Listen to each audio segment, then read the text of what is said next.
Baiklah, Assalamualaikum warahmatullahi wabarakatuh.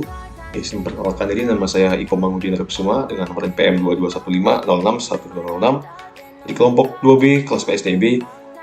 Di sini saya akan mengerjakan sebuah post test dari praktikum teknik digital percobaan kedua, yaitu tentang flip-flop. Namun pada post test kali ini saya hanya akan menjelaskan kombo rangkaian dari flip-flop jenis RS flip-flop. RS flip-flop adalah dasar dari semua flip-flop yang memiliki dua gerbang inputan atau masukan, yaitu R dan S. R bisa diartikan sebagai reset, dan S bisa diartikan sebagai set. Flip-flop yang satu ini mempunyai dua keluaran atau output, yaitu Q dan Q0, atau biasa disebut Q aksen. Bila S diberi logika 1, maka R diberi logika 0, maka output Q akan berada pada logika 0, dan Q0 pada logika 1. Bila R diberi logika 1 dan S diberi logika 0, maka keadaan output akan berubah menjadi Q berada pada logika 1 dan Q0 atau Q aksen pada logika 1, 0. Sifat paling penting dari flip-flop ini adalah bahwa sistem ini dapat menempati salah satu atau dari dua keadaan stabil, yaitu stabil 1 diperoleh saat Q sama dengan 0 dan Q0 sama dengan 0. Stabil kedua diperoleh saat Q sama dengan 0 dan Q0 atau Q aksen. Baiklah, langsung saja kita masuk ke dalam rangkaian yang telah saya buat. Nah, dalam rangkaian Proteus ini saya telah membuat dua buah rangkaian. Yang pertama adalah rangkaian S flip-flop dengan tanpa menggunakan clock, dan yang kedua dengan menggunakan clock. Langsung saja kita masuk ke dalam penjelasan rangkaian ini.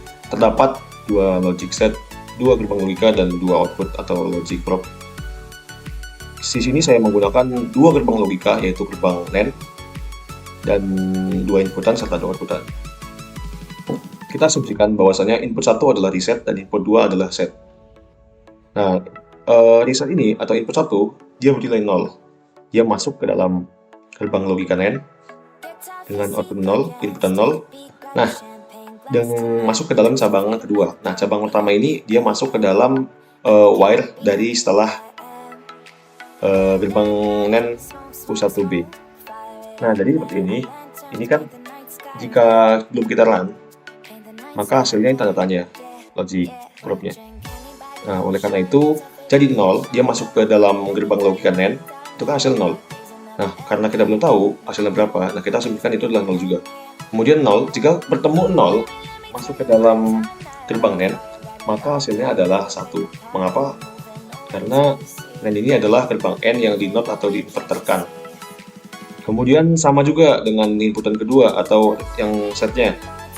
Ini 0 ini akan masuk ke dalam gerbang NAND pada cabang pertama, dan cabang keduanya dia mengarah ke dalam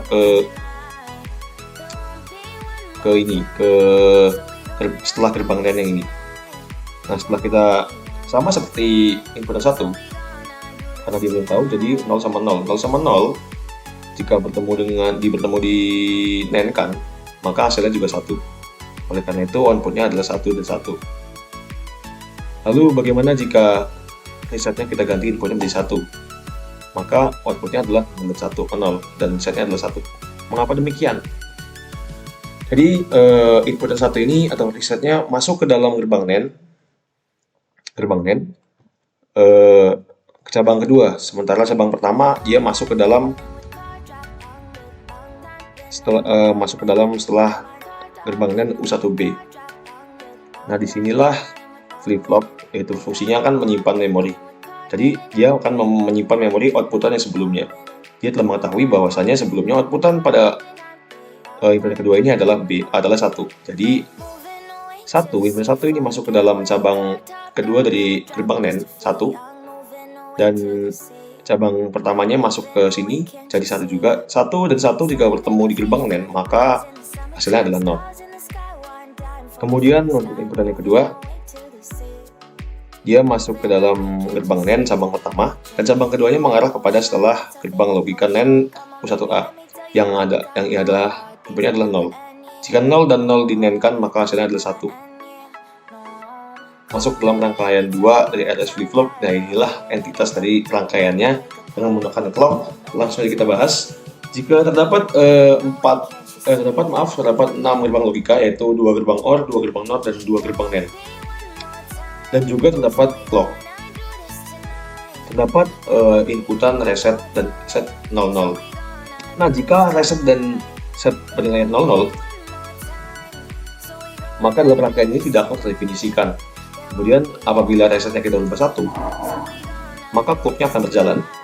Nah, clocknya berjalan. Nah, langsung kita bahas. Inputan 1 pada reset mengarah pada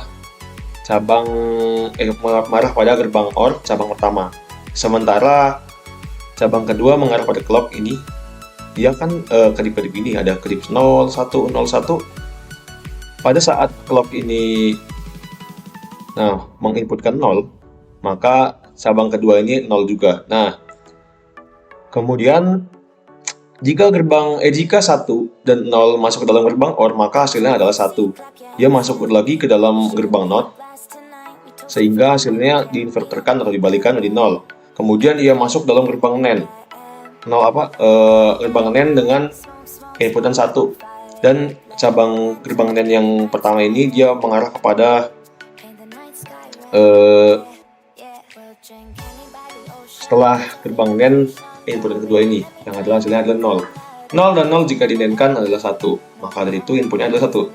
Nah, jika clock ini dihidupkan, maka dia akan berganti-ganti dari 0, 1, 0, 1. Ini tentu akan mempengaruhi hasil outputnya.